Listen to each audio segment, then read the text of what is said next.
Hi, my name is Kenzie Griswold. I'm in 7th grade at Southeastern Junior High, and this is my first year in Science Club. Hi, my name is Riley Smith. I'm in 7th grade. I go to Southeastern Junior High, and this is my first year in Science Club. The title of our project is The Effect of Extreme Temperature on Blood Detection. We would like to start by thanking our sponsors, Mrs. Guyman and Mrs. Whewell, for help with our science project. We would also like to thank Southeastern Junior High for having a Science Club and a place to test our project. Lastly, we would like to thank our parents for letting us participate in Science Club.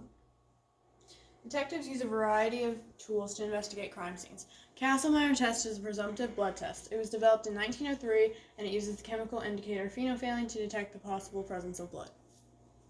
Oftentimes, extreme weather conditions or fire can interfere with crime scene evidence. How reliable is the Kastle-Meyer test after blood samples are exposed to harsh conditions? The purpose of the scientific investigation was to determine if temperature affects the detection of blood on common household surfaces. Blood-stained samples of tile, laminate, wood, and glass were exposed to temperatures ranging from negative 23 degrees Celsius to 287 degrees Celsius, and the presence of blood was measured. It was predicted that as temperature increased and decreased from room temperature, the reliability of the Kastle-Meyer test to detect blood on household surfaces would decrease. It was also hypothesized that the extreme temperature of 287 degrees Celsius would cause the blood to break down and interfere with detection.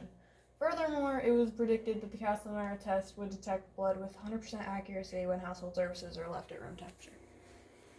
First, we cut pieces of tile, laminate, wood, and glass, and used metal trays to place 2 pieces of each type of flooring on them. Then we completely thawed our roast beef and preheat one oven to 155 degrees Celsius and one oven to 287 degrees Celsius.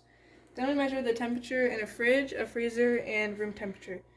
Next, we put 0.5 milliliters of beef fluid in the center of 1 piece of each type of flooring on each tray. Then we placed 1 tray at room temperature, 1 in the fridge, and one in the freezer, and 1 at the oven, and 1 at 155 degrees Celsius, and 1 at 287 degrees Celsius. After 10 minutes, we placed all the trays on the counter and allowed them to sit for 10 minutes. For each sample, we placed a cotton swab in distilled water and gently swabbed the sample back and forth 2 times.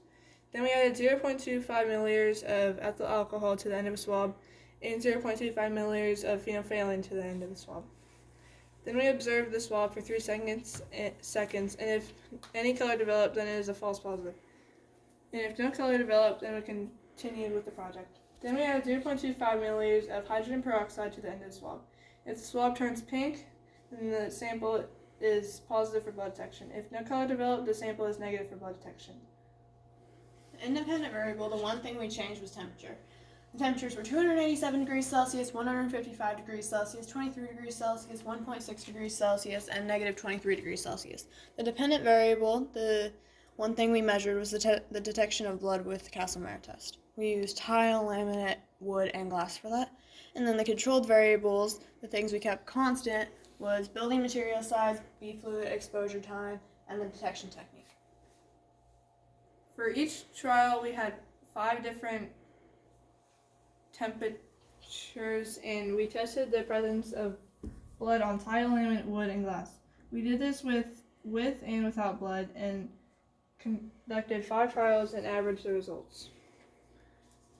This graph represents the percent of positive blood detection. The x-axis is the different temperatures, and the y-axis is the percent of positive blood detection. At room temperature through negative 23 degrees Celsius, blood was detected 100% of the time. At 287 degrees Celsius, blood was never detected on any surfaces. At 155 degrees Celsius, blood was detected 100% of the time on tile, laminate, and wood. On the glass surface, blood was only detected 40% of the time, with a standard deviation of 54.77. It was predicted that as temperature increases and decreased from room temperature, the reliability of the Kastle-Meyer test to detect blood on household surfaces would decrease. It was concluded that the hypothesis did not prove to be true. Even at the coldest temperature, blood was detected using the Kastle-Meyer test with 100% accuracy.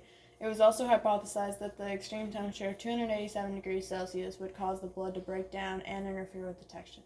This part of the hypothesis was supported. On all blood-stained surfaces at 287 degrees Celsius, the blood was not detected throughout testing. Furthermore, it was predicted that the Kastle-Meyer test would detect blood with 100% accuracy when household surfaces are left at room temperature. Constantly, this portion of the hypothesis was supported. Great effort was made to conduct the experiment in a controlled manner. However, some variation occurred in the results on glass surfaces at 155 degrees Celsius. It is possible that there was a slight difference in the amount of blood placed on each sample. Overall, the project showed consistency.